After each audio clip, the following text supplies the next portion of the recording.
Escuchas sectorfm.com Master Mix.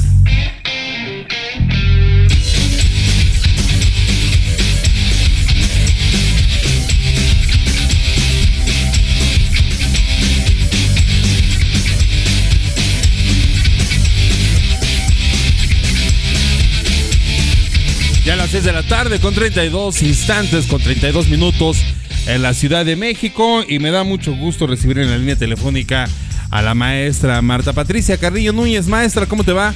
Muy buena tarde, bienvenida a sectorfm.com. Hola, buenas tardes, gracias por la invitación, un gusto escucharte nuevamente, Gerardo, y a la audiencia, saludos. Muchas gracias, maestra. También tengo en la línea telefónica al maestro Ernesto Texcocano Hernández. Maestro, ¿cómo te va? Buena tarde, bienvenido a sectorfm.com, Esfera Legislativa. Muy bien, estimado Gerardo, muchas gracias. Un saludo para ti, para toda tu audiencia, y un lunes de Esfera Legislativa con mucho que comentar. Harto que comentar, maestros dos, amigos dos.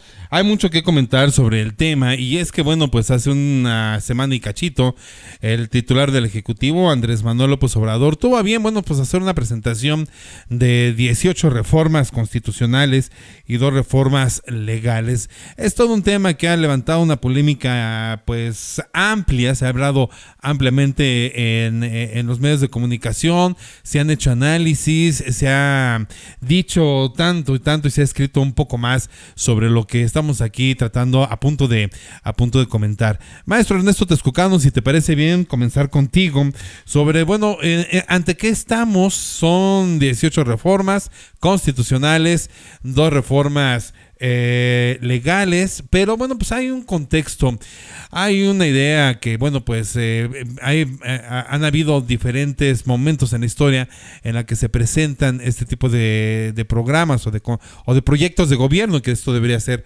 lo platicamos hace un rato a principios de este sexenio, pero platícanos un contexto general, en qué momento se da y cómo venimos para que se dé este tema de estas iniciativas presentadas por el presidente Andrés Manuel López Obrador. Ernesto.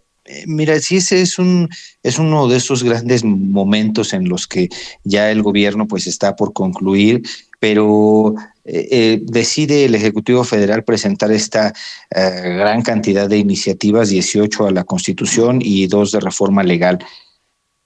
Si nosotros observáramos cómo se han venido presentando los sexenios anteriores, ya no digamos del siglo pasado a la fecha, sino en este siglo, podemos observar que los presidentes, los ejecutivos federales, pues no presentaban una cantidad de iniciativas considerables en el último año o el último periodo de su mandato.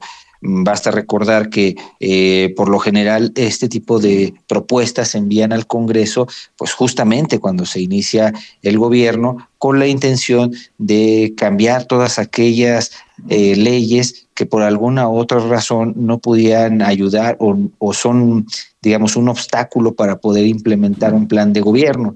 Sin embargo, el Ejecutivo Federal ahora sí cambió la dinámica que se venía presentando en los sexenios pasados, y si hacemos una revisión muy breve de cómo era esto, podemos observar que, por ejemplo, el presidente Vicente Fox en el año 2006, que era su último periodo, de las 166 iniciativas que presentó en todo su gobierno, ese último año, en el 2006, presentó 8 iniciativas y le aprobaron 6 y le desecharon 2.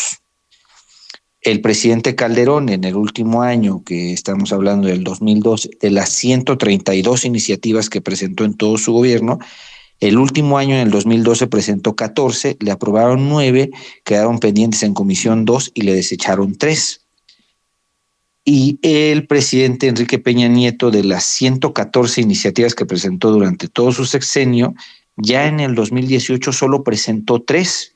Es decir, prácticamente, si nosotros observamos esta dinámica, nos damos cuenta que el presentar las iniciativas en el último año de gobierno, pues no obedece, digamos, como a tratar de pavimentarle el terreno a su sucesor, sino más bien obedece pues a una intención de una agenda política, pero en realidad, como vemos, pues son muy pocas las iniciativas que se presentan y que por lo general, pues en el mejor de los casos, al que mejor le fue en su aprobación, pues fue al presidente Vicente Fox, quien sí se le aprobaron 6 y se le desecharon las otras 2. De ahí en fuera, pues tenemos que esos presidentes, esos 3 presidentes anteriores que forman parte desde el año 2000 a la fecha, pues tenían esta característica. Ahora bien, el presidente actual, pues como sabemos, él es un presidente que tiene unas formas muy particulares y el uso de las iniciativas en esta ocasión no parece exactamente que sea para un plan de gobierno inicial, sino más bien como para incidir en la agenda y en la opinión pública. ¿Por qué lo digo esto? Porque, bueno, 20 iniciativas y 18 de reforma constitucional, cuando no se tienen los números para la aprobación, se antoja un poco complicado que puedan ser aprobadas. Sin embargo, pues las presenta y bien valdría la pena también en este orden de ideas observar cuál es el porcentaje de aprobación que han tenido los ejecutivos federales de esas iniciativas que presentan. Y paradójicamente, si nosotros pensáramos con esta gran mayoría con la que llegó desde el 2018 y luego todavía en el 2021, pensaríamos que la aprobación de las iniciativas que ha mandado el presidente es muy amplia. Sin embargo, de acuerdo a la información del Sistema de Información Legislativa, el SIL, pues solamente le han aprobado el 58% de las iniciativas que ha presentado. Si lo comparamos, por ejemplo, con el sexenio de su sucesor, de su anterior, que es Enrique Peña Nieto, se le aprobaron un porcentaje de un 79.84% de las iniciativas, Calderón 79.55% y Fox 74.70%. Es decir, ha sido un presidente que sus iniciativas que ha presentado al legislativo, a pesar de la mayoría que tiene, pues no han sido del todo aprobadas. ¿Por qué esto? Bueno, quizás sea por la gran cantidad de iniciativas de reforma constitucional que ha presentado. Recordemos que el año pasado, hace 2 años, perdón, presentaron una cantidad de reformas constitucionales que fueron rechazadas en materia eléctrica, en materia electoral. Y bueno, pues también hay que decirlo, hay ciertas iniciativas que fueron muy difíciles de transitar porque no contaba con los números. Sin embargo, al final prácticamente de su sexenio, pues manda esta gran cantidad de propuestas que bien valdría la pena, otra vez insisto y señalo, que al no tener esta mayoría, pues parecería que tienen un fondo más electoral que otra cosa. Yo veo que la intención del Ejecutivo también es relacionarlas con la serie de propuestas que presentó al inicio de su gobierno y que iban encaminadas a un plan de gobierno que no se ha consolidado como tal. Pues son 20 reformas en globalizadas, son 18 a la Constitución, 2 reformas legales, entonces estamos entendiendo que, bueno, pues es el sexenio que menos reformas, iniciativas se han aprobado Andrés Manuel López Obrador, pero también, Ernesto Texcocano, tú me dirás, es el que menos propuestas también ha hecho, ¿no? Sí, si lo comparamos con los otros presidentes, digamos, la facultad de presentar iniciativas pues le corresponde al Ejecutivo, a legisladoras, a los congresos, a las legislaturas de los estados, perdón, y a un porcentaje del 0.13% de la población.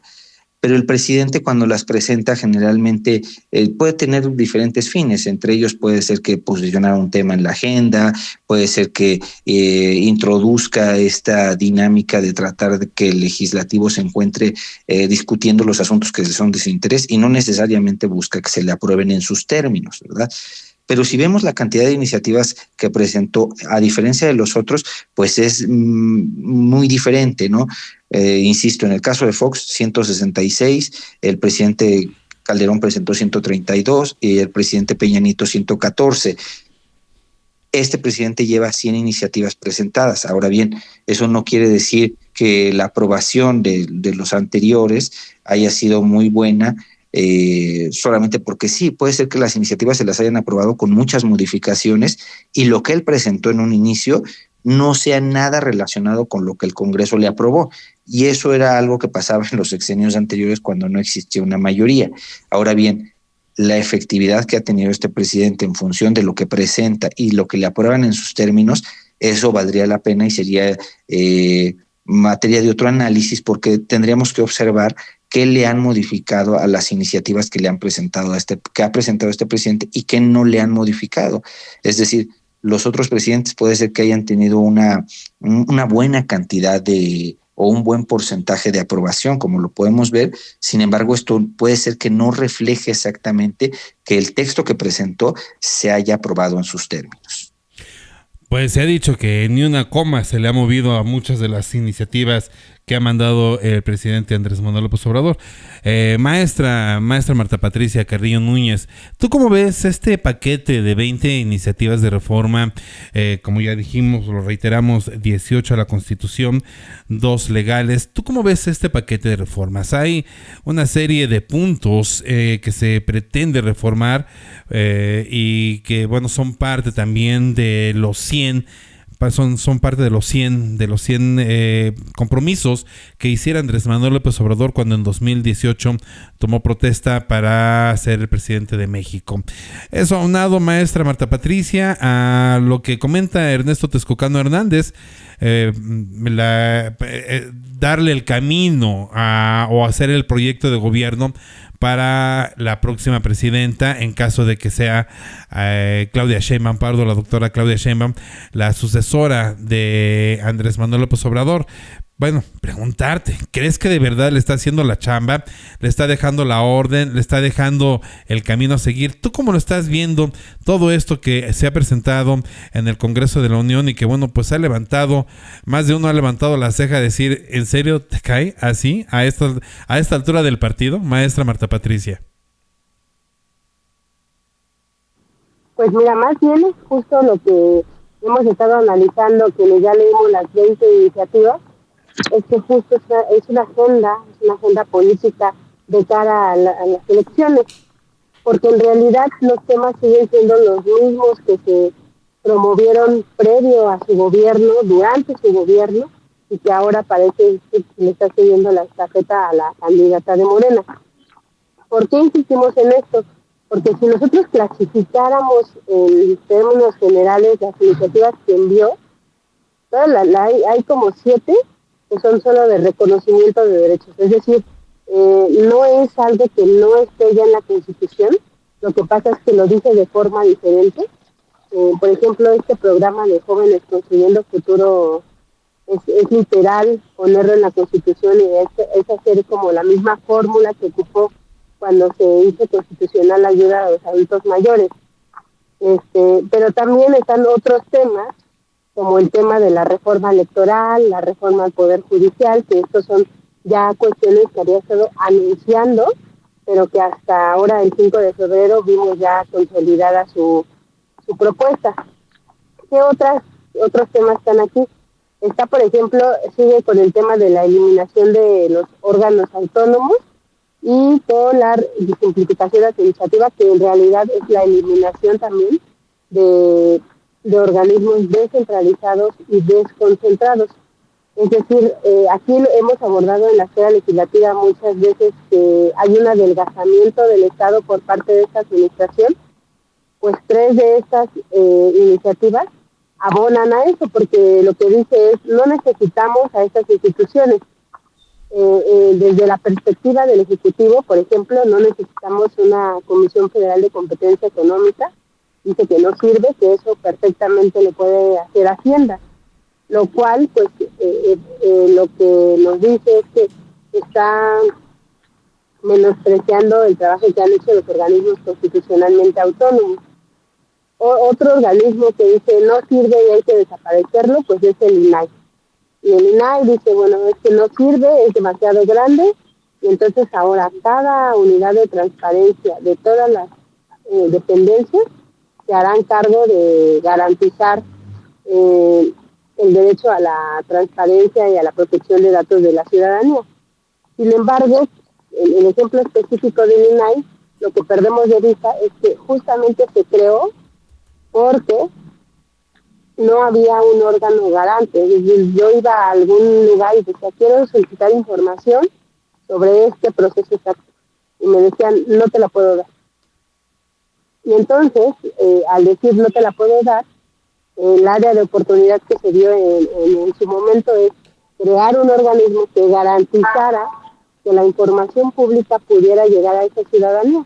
Y entonces el INAI, al ser un tercero que no forma parte de la administración, pues tendría esta obligación de entregar la información. Cuando nosotros, si es que lo desapareciéramos, no tendríamos garantía de que las instituciones de buena voluntad te van a dar la información que de por sí es difícil que te la den, porque muchas veces, desafortunadamente, hay procedimientos, sobre todo en materia de adquisiciones y licitaciones, que permanecen muy opacos. Y entonces, si incluso hoy con el INAI y con el Sistema Nacional de Transparencia es complicado obtener cierta información, sin un instituto que no sea juez y parte, pues parece que en realidad en vez de abonar al derecho a la información y a la transparencia, estaríamos abonando a la opacidad.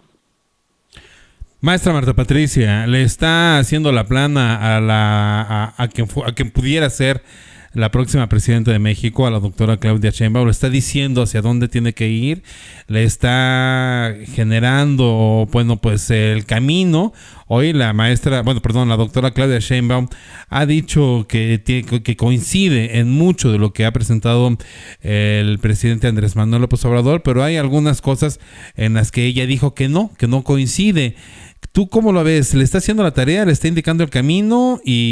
¿O qué está sucediendo? ¿Por qué a tan destiempo está presentando cosas que debió presentar como proyecto de gobierno al principio de sexenio, maestra? Pues, desde mi punto de vista son dos lecturas. Efectivamente, 6 años nunca son suficientes para consolidar un proyecto de gobierno y menos un estado distinto. Y sí parece que le está indicando el camino. Pero también lo cierto es que hay algo que pues a nosotros, bueno, a mucha gente se le haya pasado de largo, y es que en estas elecciones, al tener una carrera cerrada, porque únicamente son 2 candidatas fuertes, en realidad la diferencia y los equilibrios del próximo gobierno estarían por primera vez en el Congreso, ¿no? Tan evidente esto. ¿Y qué pasa? Que también desafortunadamente muchos de las personas en el país pues nunca dimensionamos quiénes son nuestros legisladores, no sabemos muy bien para qué sirven, o sea, votamos y en general votamos o por un partido o por un personaje, pero no necesariamente revisamos quién es mi diputado local, quién es mi diputado federal, quién es el Senado. Y entonces, ¿qué intenta desde mi punto de vista Andrés Manuel con estas iniciativas? Pues justo llevar la campaña, ampliar la campaña presidencial a las candidaturas del Congreso. ¿Por qué? Porque él sabe que es importante tener el Congreso. Pero a diferencia de hace 6 años que la marca Andrés Manuel era suficiente para que cualquier persona que estuviera de acuerdo con Morena fuera a la boleta y votara todo Morena, en esta ocasión no, y las alianzas lo han hecho un poco más complejo.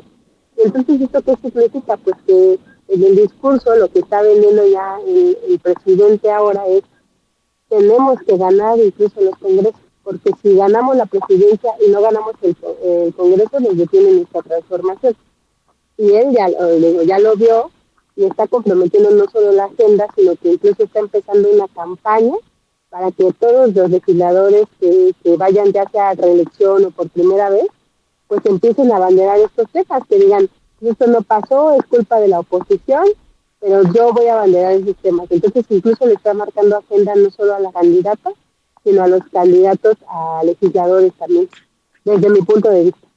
Maestro Ernesto Texucano Hernández, siempre hemos escuchado, ahora que estamos analizando este tema, yo que tenga memoria, siempre hemos escuchado esa gran frase que acaba de repetir la maestra Marta Patricia: no pasó porque la oposición no quiso.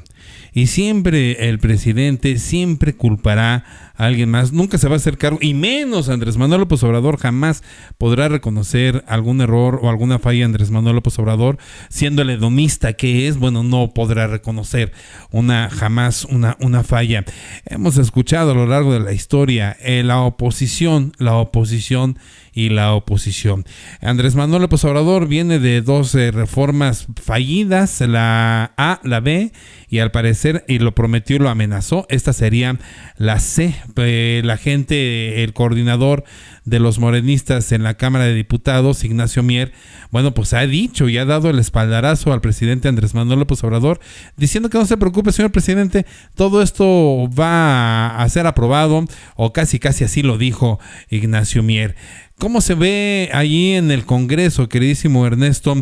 El ambiente, sí, la gente, bueno, pues entendemos que se han turnado diferentes comisiones estas iniciativas del presidente Andrés Manuel López Obrador para que, bueno, pues estas inicien el desahogo, inicien la discusión, inicien, bueno, pues la estrategia, pero también han dicho que esto no es importante. Y que lo van a aplazar lo más que puedan. Entonces, por ahí dicen, o yo lo escuché, tú me lo confirmaste en la tarde que platicábamos, que hasta abril era cuando entonces van a tratar de sentarse y, bueno, pues ya discutir ampliamente estas reformas, que, bueno, pues más bien parece pues un refrito, ¿no? Porque en la parte de las reformas tiene que ser, por ejemplo, una cosa que está ahí es garantizar atención médica y gratuita a todos los mexicanos, cuando pensábamos que eso ya estaba, ¿no? Que los mexicanos y sus familias puedan ser dueños de sus viviendas. Bueno, eso como que dábamos por hecho, o como que eso no tendría por qué estar ahí cuando ya es parte del tejido social. Mi queridísimo Ernesto Texcocano Hernández, te escuchamos.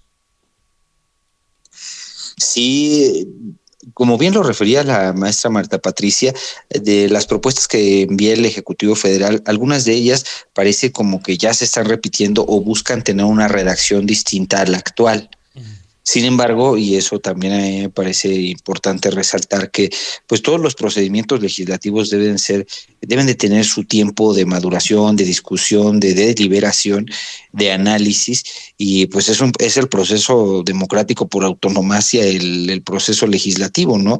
Donde deciden las mayorías, si bien es cierto, pero también tiene que haber en su interior el respeto a las minorías, la discusión, la deliberación. Tal es así que la Suprema Corte ya se ha pronunciado al respecto mucho en del proceso legislativo y las etapas que tiene que llevar en su discusión. Ahora bien, el tiempo que van a llevar estas reformas llama la atención porque, pues como ya lo comentábamos al inicio de la esfera, el gobierno termina en octubre. Y echar a andar todo el procedimiento legislativo, y en caso de una reforma constitucional, es un camino largo, porque de acuerdo al 135 constitucional se requieren las 2/3 partes de los miembros presentes, aprobados por el Senado, la Cámara de Diputados y la mayoría de los congresos locales. Después, pues el Ejecutivo las tiene que publicar en el Diario Oficial de la Federación. Entonces, digamos, es un procedimiento largo que a mi juicio debe de ser muy razonado. Sin embargo, viendo la ruta que empieza a tomar los procesos legislativos de estas iniciativas, pues parece que puede interpretarse como o encajarse en un ámbito electoral, porque se prevé que se hagan muchos foros de discusión, es decir, que estos temas sean los temas que se empiecen a discutir durante el periodo electoral y no otros que deberían ser más importantes, porque estas reformas en realidad, como unas tienen un fin muy loable, a mí me parece, inclusive yo hasta podría suscribir algunas de las que están ahí sin ningún problema, porque son necesarias, ¿no? Por ejemplo, esta parte del derecho humano al agua, ¿no? En esa misma reforma, prohibir el fracking, en fin, cosas que se pueden haber hecho que ni siquiera eran, ya voy a decirlo así tal cual, una reforma constitucional, sino que en una forma más sencilla de reforma legal, donde sí tenía los votos, se pudieron haber hecho desde 2019. Sin embargo, el presidente pues tiene un estilo muy particular de gobernar, de ejercer el poder, y también forma parte de ese estilo pues la presentación de estas iniciativas en donde pues insisto, parece que por el tiempo que van a llevar y la discusión, parecería que más se quiere hablar de este tipo de propuestas que de las condiciones actuales en las cuales se encuentra el país y la forma en la cual la administración ha enfrentado los problemas, ¿no? Que puede ser que en algún momento en las plazas públicas, en la opinión pública, inclusive en la discusión en las redes sociales, se esté debatiendo respecto a pues, los temas que son de importancia actual y no a una plataforma o a una serie de propuestas que el presidente prácticamente ya saliente está presentando al Congreso.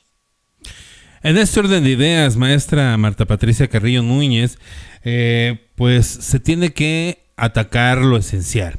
Se tiene que garantizar lo esencial. Uno de los puntos de estas 20 iniciativas es reconocer a los pueblos y comunidades indígenas como sujetos de derecho público, atendiéndolos de manera preferente.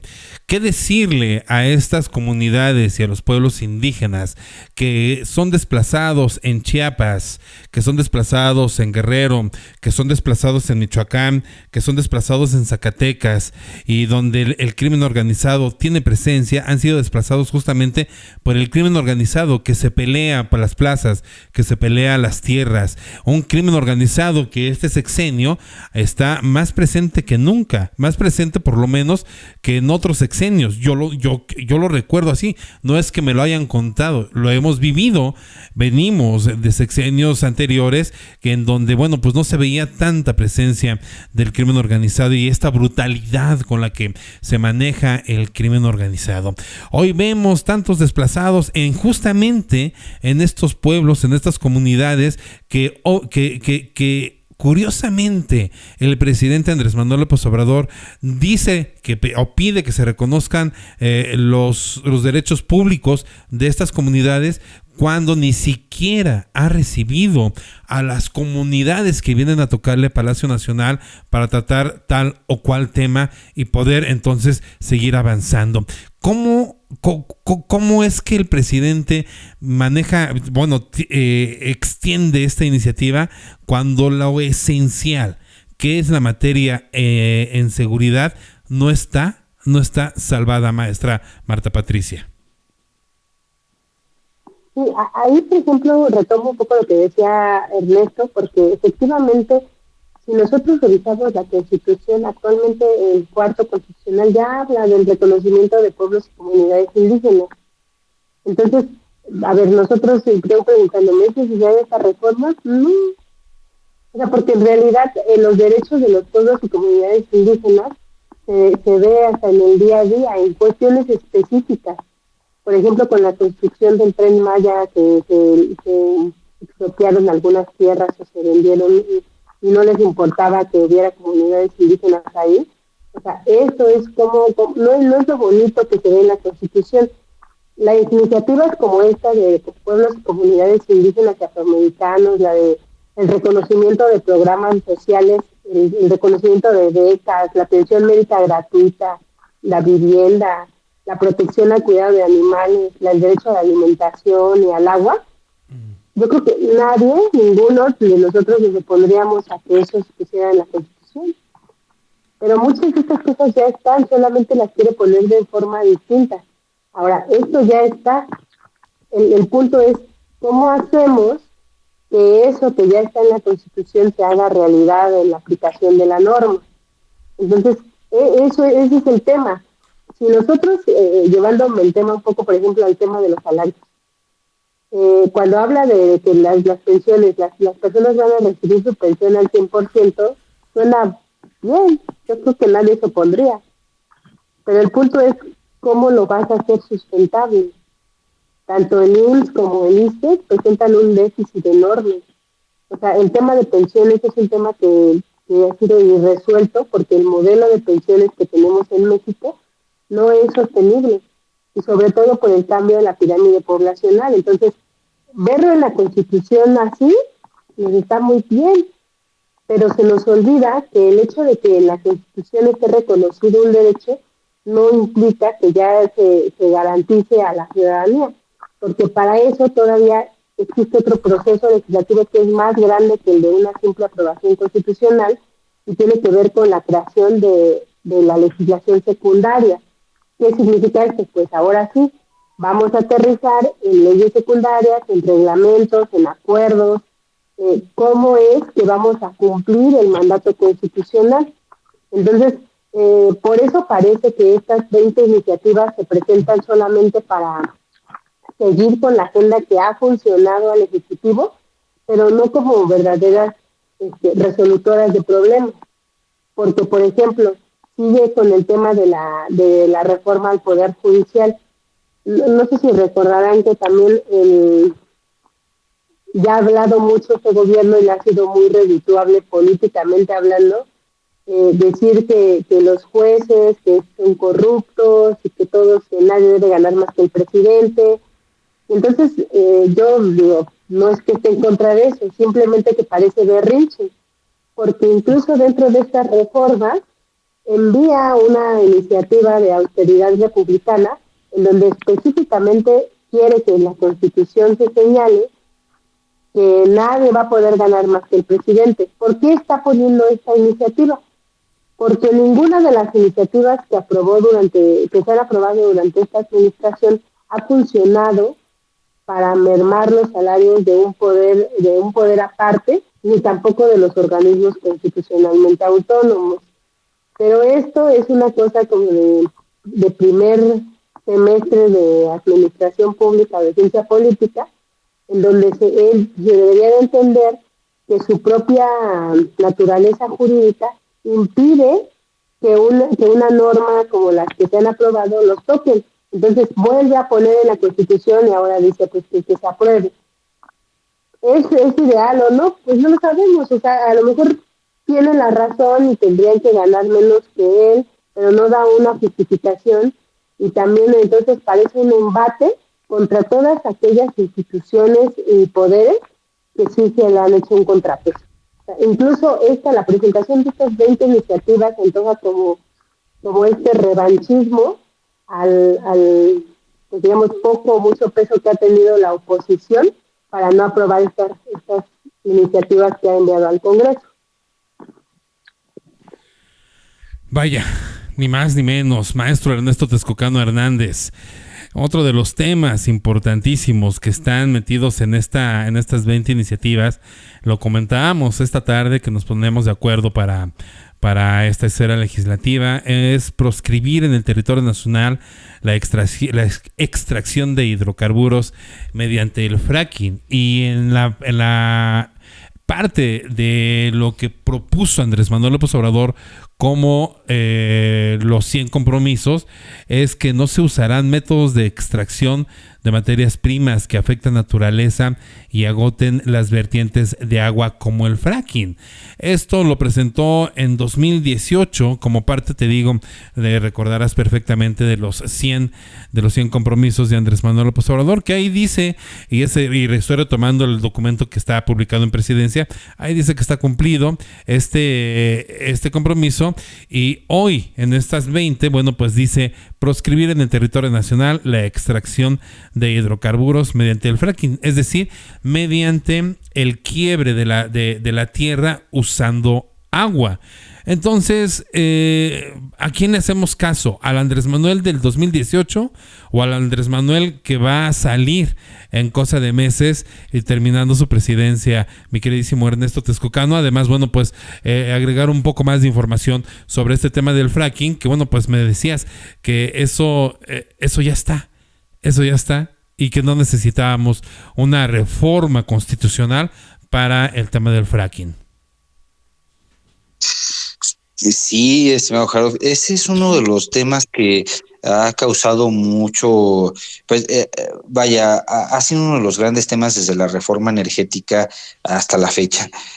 Quizás en muchos países han tomado la decisión inclusive de aprobar una pieza legislativa completa para tratar de prohibir esta práctica. En otros solamente lo han dejado a los estados para que puedan decidir sobre estas cuestiones. Sin embargo, aquí en México, a pesar de que fue una de las grandes banderas que el Ejecutivo Federal, a través de su campaña político-electoral de 2018, dijo que no se iban a hacer, todavía en este sexenio se siguieron aprobando y dando concesiones para seguirlo haciendo. Es una práctica que ya se ha hablado ampliamente, inclusive por ahí hay gente que dice que no es dañina. Sin embargo, por la gran cantidad de agua que utiliza, pues parece irracional que en lugar de utilizar el agua para las personas y para el consumo humano, lo estemos utilizando para sacar gas, ¿no? Y aparte, hasta donde se ha logrado identificar, el agua que se utiliza para esos pozos ya no vuelve a ser utilizada ya no se puede utilizar para otra actividad. Entonces, este era uno de los grandes temas que se pudieron haber resuelto sin necesidad de presentar una reforma constitucional, y menos al final del sexenio, donde pues ya la situación ya es más compleja, ya los números no te dan, los números no te dan, me refiero a la cantidad de votos que se requieren para una reforma de este tipo. Sin embargo, pues insisto, parece un poco tarde presentar esto cuando pues se tuvo toda una administración para poderlo lograr, y no solo eso, sino que tenía una gran cantidad de posiciones en el Congreso para poder impulsar un cambio de estas características. Ahora se antoja no solo complicado, sino más difícil tratar de ejecutar este cambio en la normatividad. A mí en lo particular, en lo que respecta al tema del agua, me parece que es una de las grandes materias en donde no solo este gobierno a nivel federal, sino los gobiernos estatales no han quedado de ver, sino han tenido una mira muy corta respecto al enorme problema que se va a enfrentar.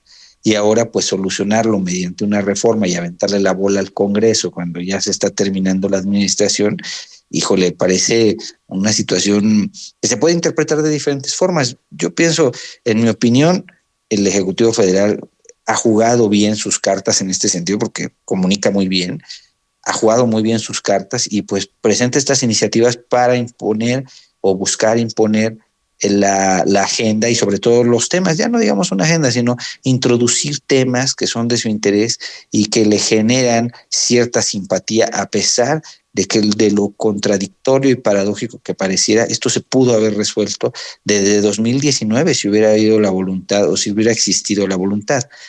En este tema, en lo que respecta a agua, fracking insisto, hay varias iniciativas que son muy interesantes y que pues quién no las apoyaría, ¿no? Pero hay otras que me parecen ya inclusive reiterativas, que lo habíamos comentado en otras esferas, como en el caso de la reforma político-electoral y la desaparición de la representación proporcional, que es un tema que no solamente es importante, sino que impacta en la integración del Congreso, pero sobre todo da al traste a lo que conocemos como pluralidad, porque sería regresar a los años 40, ya ni siquiera a mediados del siglo pasado, donde existía una figura de los diputados de partido con Adolfo López Mateos, que se creó para darle jugada a los partidos políticos de oposición que no tenían participación. Y hasta 1977 se crean los primeros diputados o las primeras diputaciones de representación proporcional, lo que abrió el camino para que 20 años después se perdiera la mayoría que ostentaba en ese momento el PRI.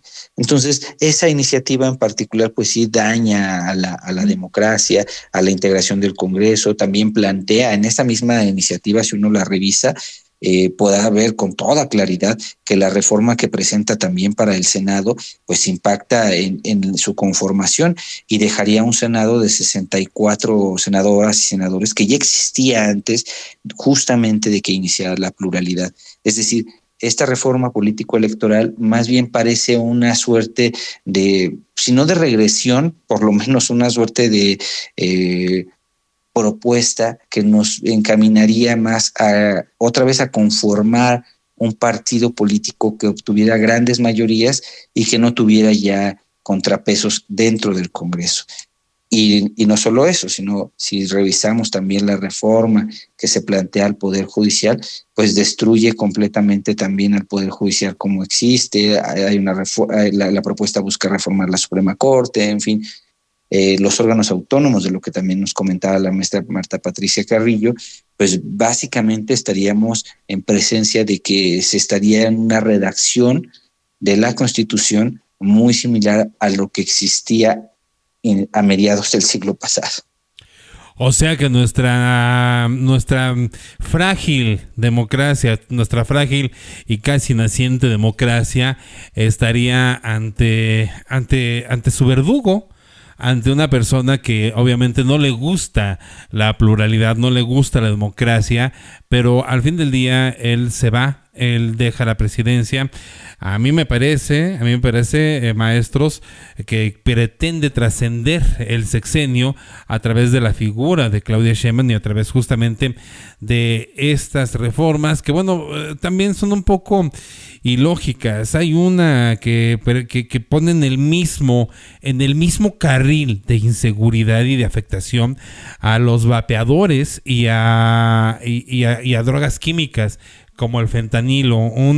Los vapeadores que pues es una industria que está legalmente constituida, y por otra parte las drogas químicas del fentanilo que producen lo que producen y que significa lo que significa en este asunto del trasiego de drogas y de la criminalidad que hemos visto y de la que ya hemos hablado, que va increciendo, que va aumentando día con día. Por otra parte, maestra Marta Patricia Carrillo Núñez, bueno, pues también está la propuesta de integrar lo que costó tanto trabajo, que fuese una Guardia Nacional lo más civil posible, a el Ejército Nacional, a la SEDEN, a la Secretaría de la Defensa Nacional.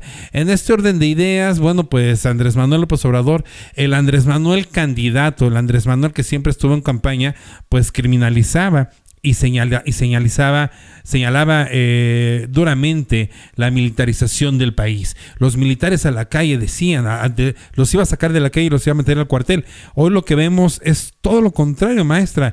Vemos a los militares afuera del cuartel, los vemos en la calle, y la propuesta de militarizar la Guardia Nacional, este órgano civil con algunos tintes militares, bueno, pues ya lo que pretende Andrés Manuel es llevarlo totalmente a la milicia y dejar el sistema de justicia mexicano un poco cojo, porque pues ya no hay policías federales, ya no estará esa salvaguarda, si lo queremos ver así, que también es un tema de análisis. Y bueno, nos vamos todos a la militarización con esta reforma de Andrés Manuel López Obrador, maestra.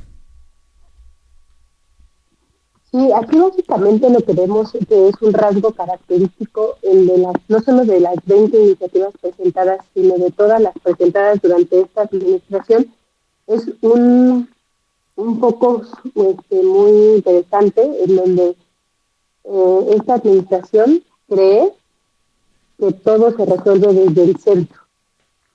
¿Por qué desde el centro? Cree que todo se resuelve desde el centro y que las decisiones siempre tengan como una cabeza y de ahí bajen las instrucciones.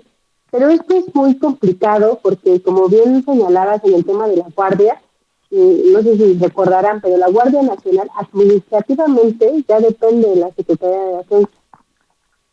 O sea, aunque tiene ahí como una cosa rara entre civil y militar, ya depende. Lo que pasa es que cuando se aprobó esa reforma, en donde la administración ya tomó la defensa, no se logró como este cambio estratégico de funciones. Entonces ahora, digamos, esta reforma vendría a ser complementaria de lo que ya se había presentado. Pero ¿eso resuelve el tema? No lo resuelve, porque en realidad seguimos teniendo el tema de la inseguridad. Y tener a la Guardia Nacional como apoyo para actividades de cualquier estilo, y con este enchufe de que en cualquier momento pueden vincularse la defensa o el ejército, pues efectivamente estamos hablando de una militarización. En el tema, por ejemplo, es interesante también lo que señalabas del fentanilo, porque ¿por qué se ve que no son iniciativas que resuelvan problemáticas ya diagnosticadas? El tema de la prisión preventiva oficiosa, recordarán, también lo abordamos aquí en otra esfera legislativa, es el tema de cuando algún juez dicta o priva de la libertad al supuesto culpable, o eso es la prisión preventiva oficiosa. Y fue un escándalo cuando se amplió el catálogo de la prisión preventiva oficiosa, porque si ya de por sí hay una saturación en las cárceles, lo que se provocó fue un aumento de personas en las cárceles y no necesariamente eso resolvió el problema.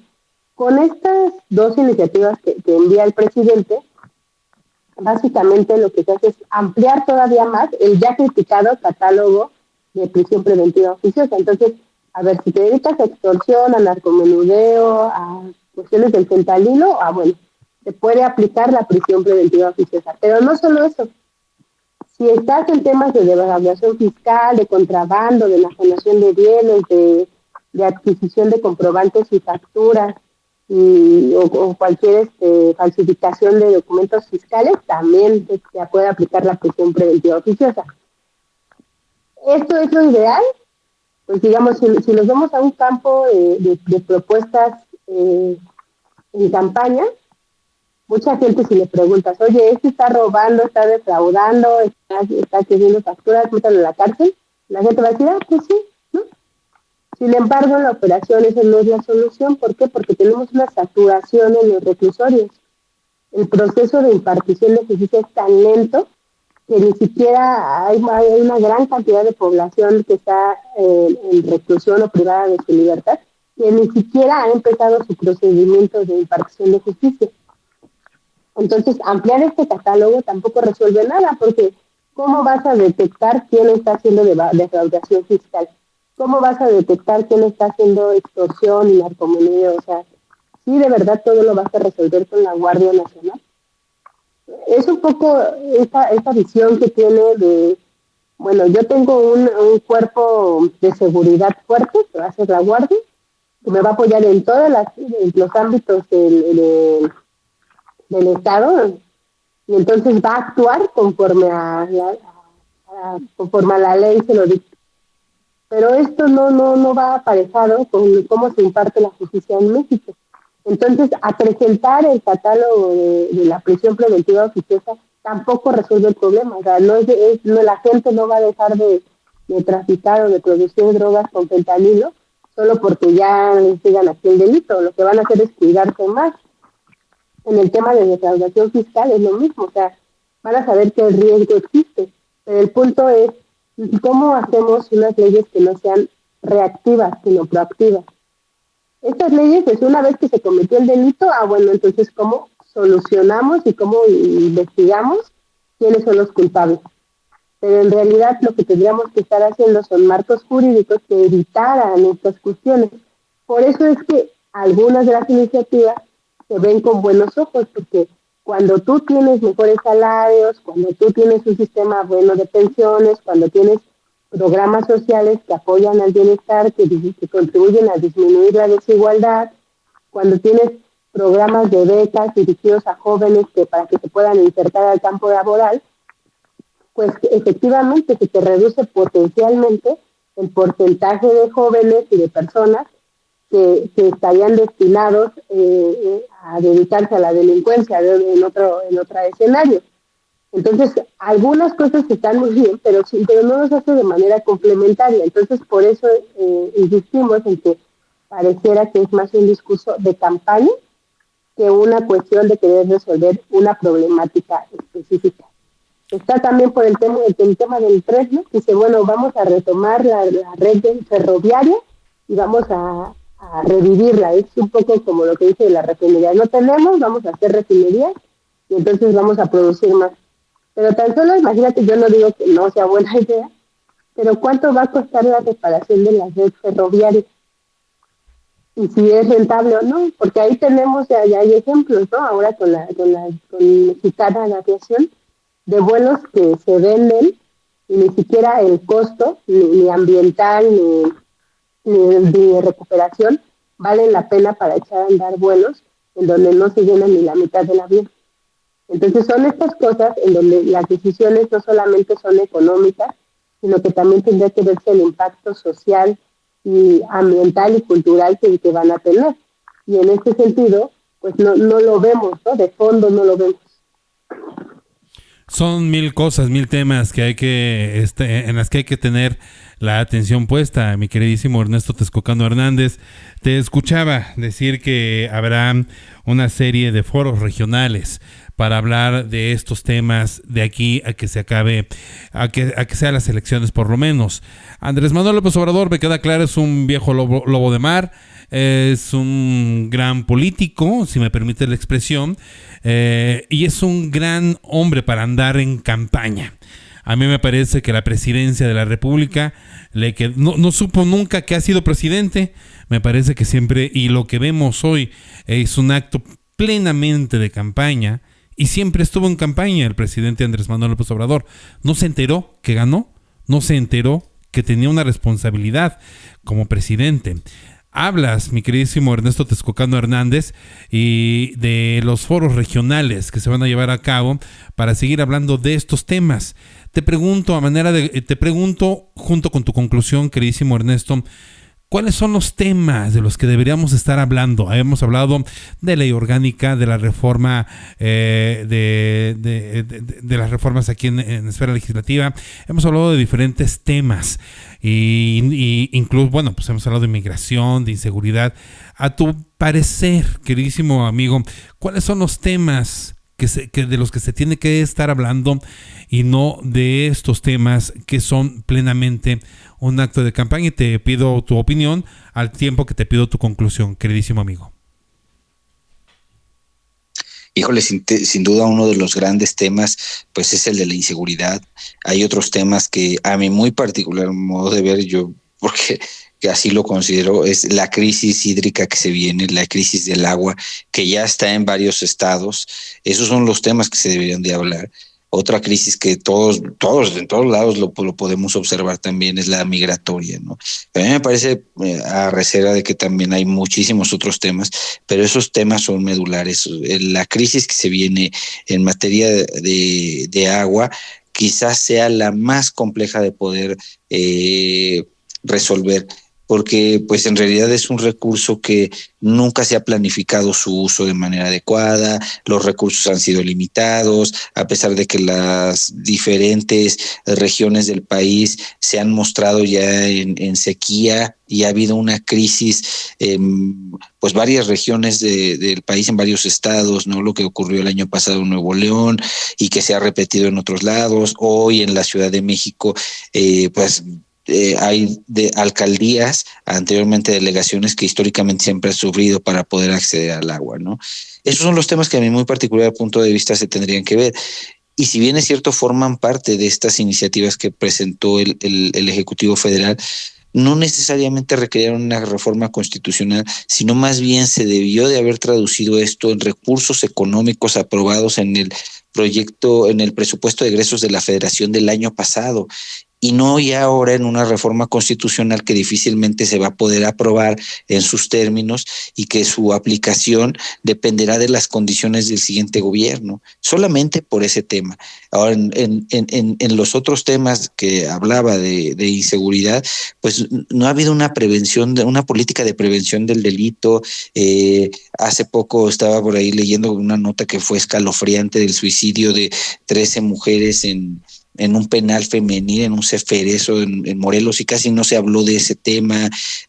Pues la crisis en materia de los reclusorios, tanto los cerezos como los ceferezos, pues también forma parte de ese cúmulo de situaciones de inseguridad que pues también están impactando de manera directa a la población, y que a mi muy particular modo de ver, en el periodo electoral se tendría que escuchar las propuestas de las candidatas y el candidato, y no de las iniciativas del Ejecutivo, ¿verdad?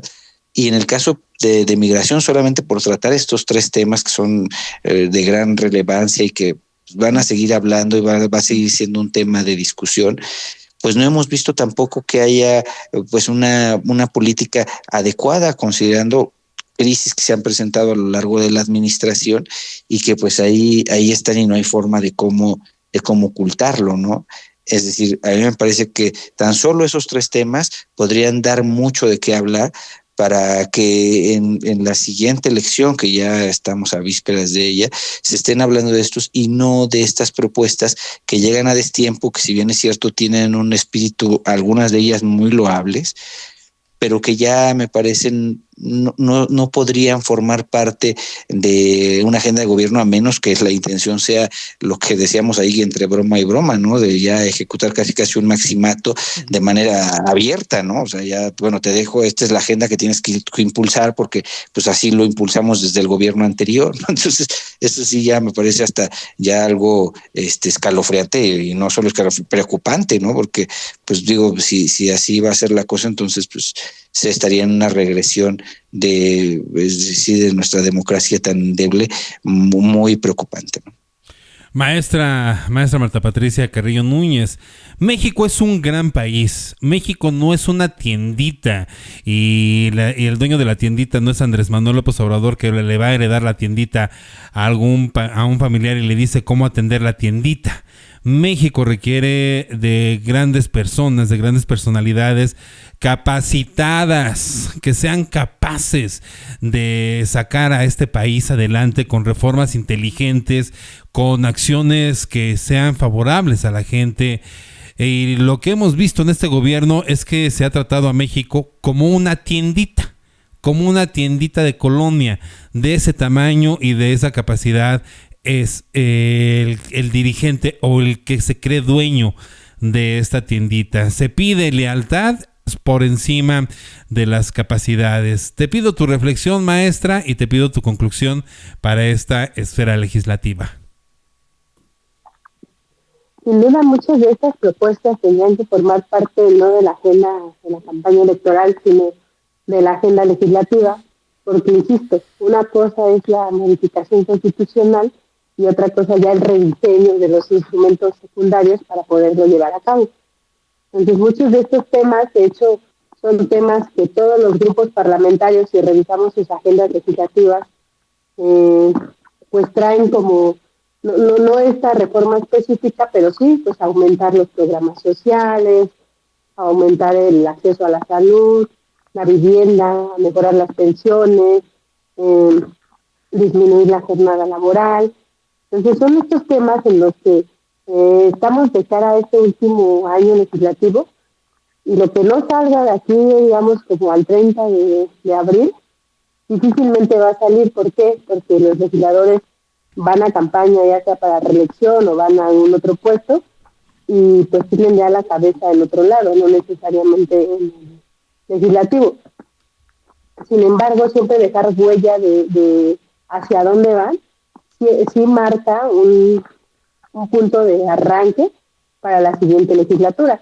Y pues yo creo que aquí también es hacer la reflexión de qué queremos nosotros. O sea, si de veras queremos tener un país en donde no haya diversidad, en donde no exista el diálogo y donde se intenten imponer proyectos, o nosotros, como nuestro voto, contribuimos a que haya estos contrapesos, ¿sí?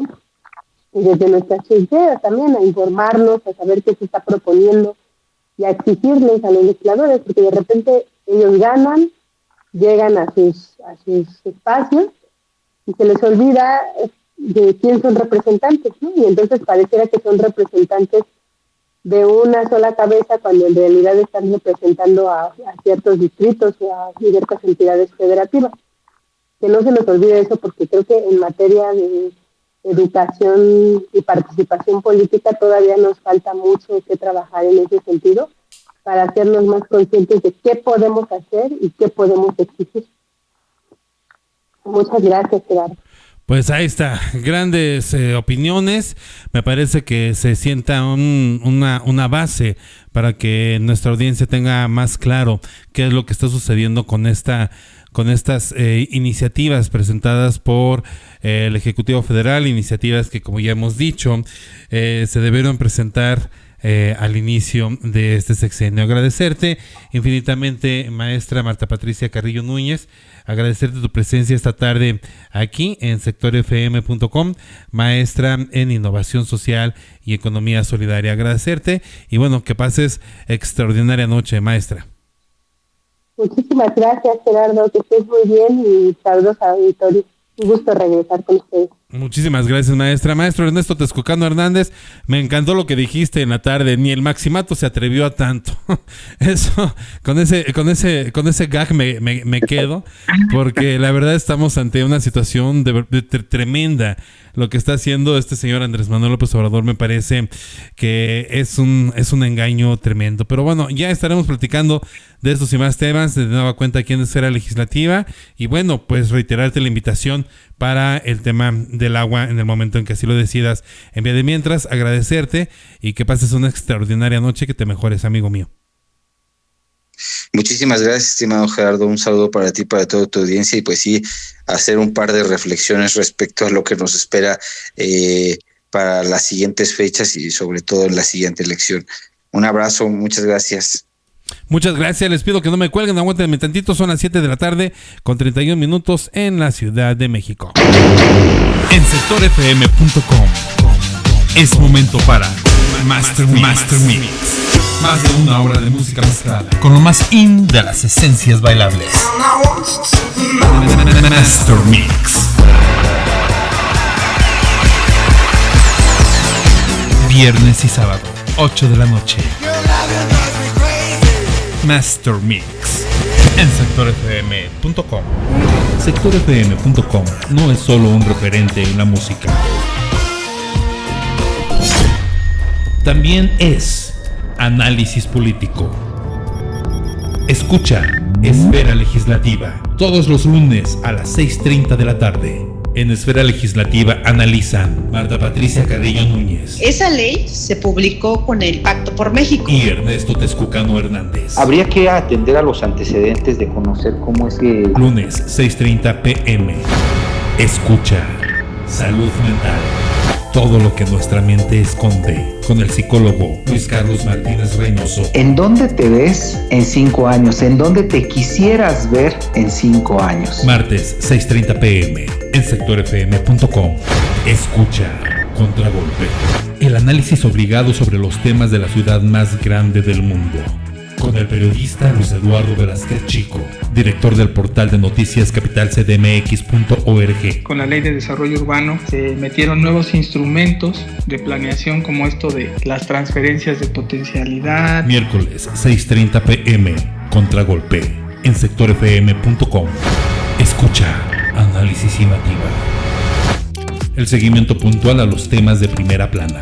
Jacqueline Zabalza Cadenas, directora de Imativa RP. Es un personaje muy interesante, clave para las elecciones del 24, si bien Marcelo no la tiene fácil. Jueves, 6:30 de la tarde. Análisis Imativa en sectorfm.com. Escucha los conciertos. Cada evento, una crónica perfecta. Alex Gran Ramírez, periodista, nos lleva a la primera fila, embarrados al escenario. Bueno, te comentaba desde el festival que hubo muchos regresos inesperados, como el día sábado Austin TV, que bueno, ya tocó al cierre de esta edición del festival. Los conciertos en sectorfm.com. Escucha la entrevista. Todos los temas. Voces que transmiten conocimiento, voces que analizan, voces que contextualizan. Islandia es una isla volcánica, básicamente es compuesta principalmente de volcanes y ha habido muchas erupciones de sus volcanes. Ahora, eso no había pasado por 800 años. Escucha en sectorfm.com la entrevista. Como ya escuchas, sectorfm.com no es solo música, es contenido, también información, es análisis, es infoentretenimiento, es radio. sectorfm.com.